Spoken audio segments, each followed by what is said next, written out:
Next talk and final talk for this session is by Dominic, Rowland.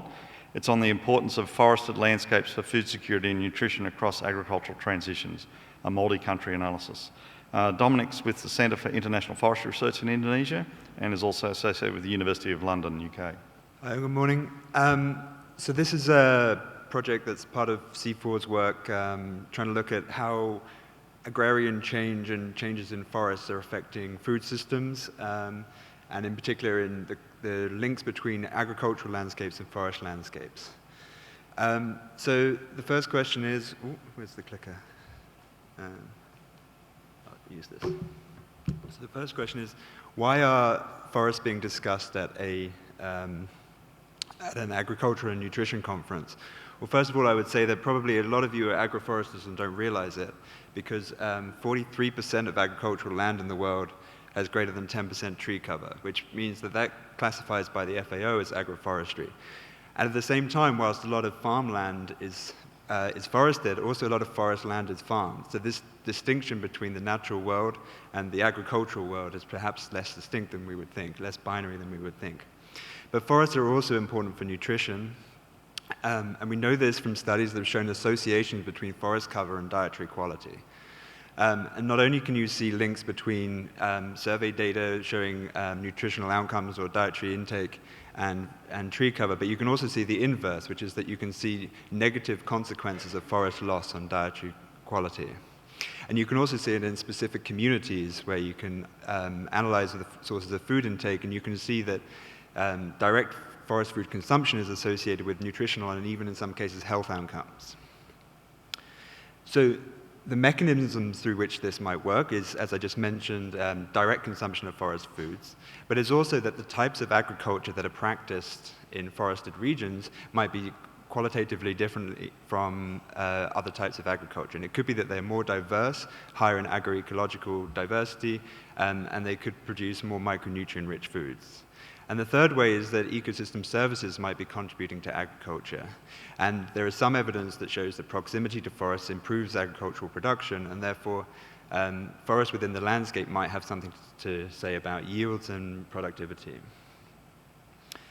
So this kind of thing is very difficult to study, as you can imagine, particularly when landscapes are constantly in states of flux, and you've got transitions from forest to agriculture happening all over the world. Agriculture is the primary cause of deforestation. So how can you do a study like this? Well, this approach from this study tried to find a spectrum of agrarian change in multiple landscapes and applied a standard socially ecological research method.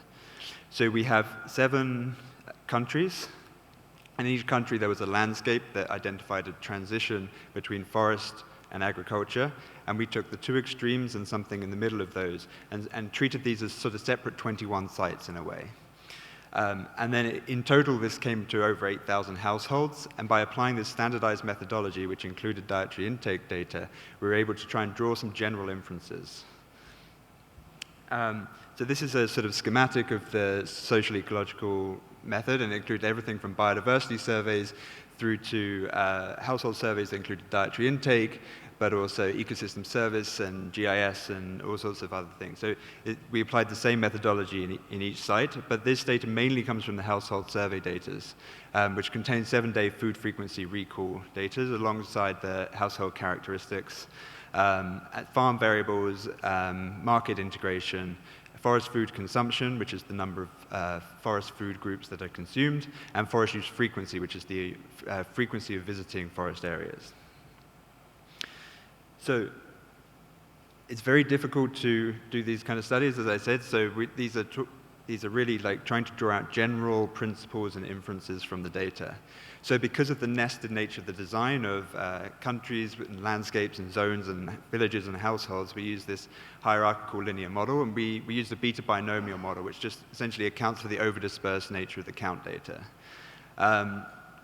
And for the dependent variables, we use the 10 food group dietary diversity score, and then we use the self-reported food security metric of the months spent food secure, which I realize is not a perfect metric. And then we use 7-day food frequencies of meat and fish consumption, fruits and vegetables, and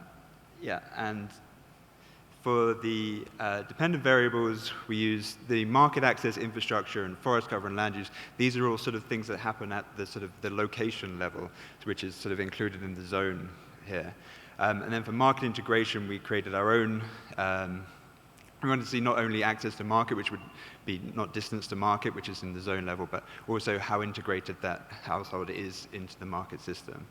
And then forest food consumption is the number of food groups from the forest consumed within a 12-month recall.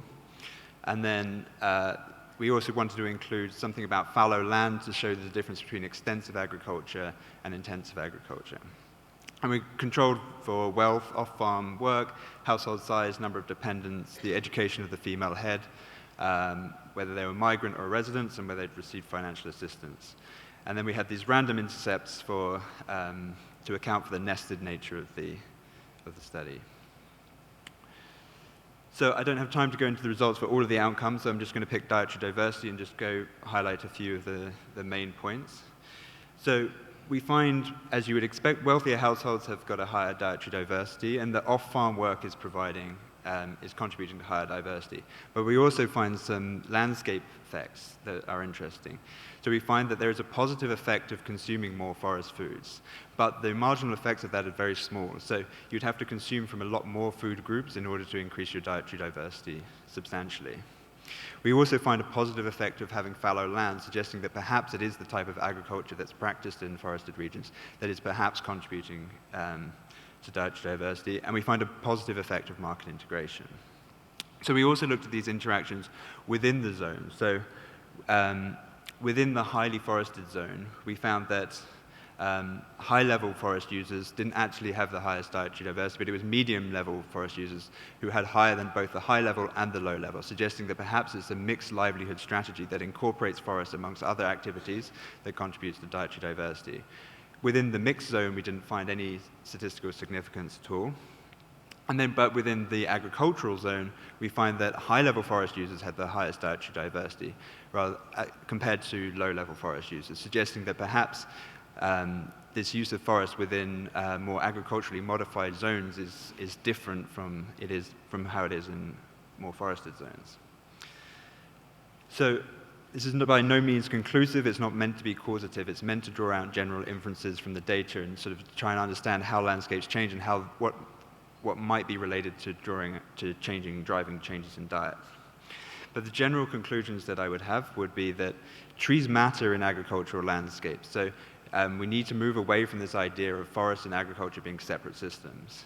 But the way that they matter is highly dependent on the degree of agricultural modification. So a lot of the literature on forest and food security will talk about forest-dependent people, and we need to move away from this kind of concept and try and think of us all as being forest-dependent and try and think of agricultural systems as depending on forests. And then we find this small but positive effect of direct forest food consumption. So it is important. Wild forest foods are important, but we find some limited evidence that there may be an increased importance of forests with increased agricultural modification. And then a few general conclusions. So the results provide support for the idea that forest dependence provides an advantage over lower levels of forest use when it comes to food security and some dietary outcomes in some contexts. But there's these complex landscape level effects that either mitigating or magnifying the relative importance of forests for food security and diets. I think I'll leave those there, actually. So thank you very much.